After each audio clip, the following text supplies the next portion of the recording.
So now we're ready to block our sweater. So I've filled up my sink right here with some room temperature water, and now we're just going to dunk our sweater right into the water. Whoa, there we go. So you can see that when I put my sweater in, it's just kind of floating, right? It's like floating like a boat, and we don't want that. We want the whole sweater to be submerged. So you can see it's just kind of fighting against that. It wants to float up. So you really want to push your sweater down into the water so it's fully submerged.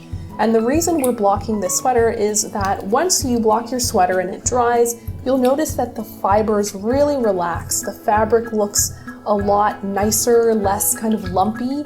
And when it's wet, we can also shape our sweater into the dimensions that we want. So now I'm just soaking this sweater so that it's fully submerged. You can kind of hold it down, make sure it's really gone under. You're kind of like drowning your sweater a little bit. That's a little dark, but anyway.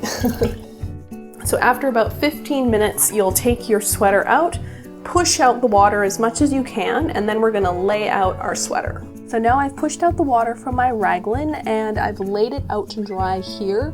I've got some towels laid out so that it can absorb the water from my sweater. And now I've just laid it out here for it to dry. What we can do now is really quite exciting. We can mold our sweater into whatever shape and dimension we want. And that's really exciting because it means that any mistakes we made during the knitting process, we can kind of smooth it out during this time. So I'm going to put down my last page of my sweater here, and I'm going to look at the schematics, the finished measurements.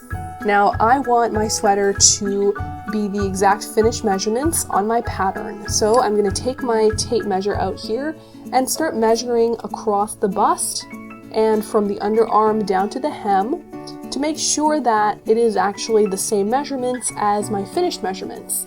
So let's take a look here. My bust should be 35 around. So that would be 17.5 from here to here, from underarm to underarm, and that's about right.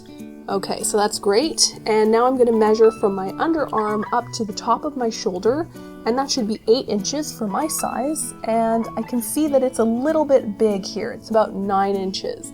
So what I can do is I can literally just move my sweater.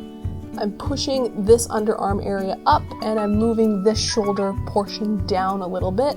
And then you can see there's some wrinkly areas here, right? So what I'm going to do is literally just pat it and push the fibers or push the yarn a little bit closer together here so that I can get the 8 inches that I want and not 9 inches. So this is really how you can kind of shape your sweater.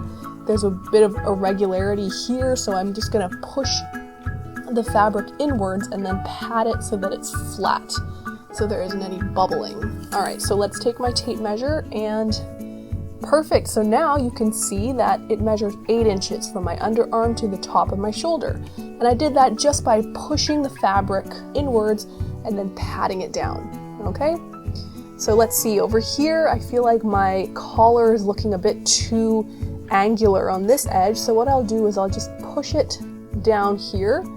Okay, I want a more gentle curve like that, but you can see there's a bit of bubbling. So I'm just going to pat it down, okay? So it's really quite simple.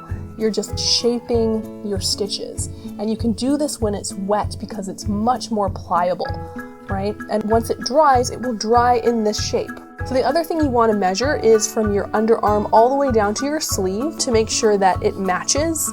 So you want to measure both sleeves, make sure that they are the same length on both sides, okay? And measure any other areas that are important to you. And once your sweater is the shape and the size that you like, then you just leave it alone. You just let it dry, let it hang out here, and that's it. Once your sweater is dried, then you can wear this out. Woohoo! Thanks for watching. This is an excerpt from the Everyday Raglan pattern tutorial, which is a full video tutorial on how to knit a raglan sweater. Now, a raglan sweater is the perfect first sweater to knit. All you need to know are how to knit, how to purl, how to cast on, cast off, how to knit in the round, and how to knit with double pointed needles. Now, if you've got these 6 techniques under your belt, then you're ready to knit the Everyday Raglan. Now, this pattern includes over 2 hours of video instruction, where I go over the concept of gauge, which is super important, and also how to knit a gauge swatch in the round, how to make sleeves out of a neckline, how to knit sleeves, how to pick up stitches neatly, and etc, etc, until you end up with a beautiful raglan that will earn you serious bragging rights. Not to mention, it'll keep you warm all winter. And from now until the end of November, get 10% off the Everyday Raglan pattern by entering the promo code YTRaglan at checkout. So head to sheepandstitch.com to get that deal, and we can knit this sweater together. All right, that's it for me. I'm Davina of sheepandstitch.com. Have a great day and happy knitting!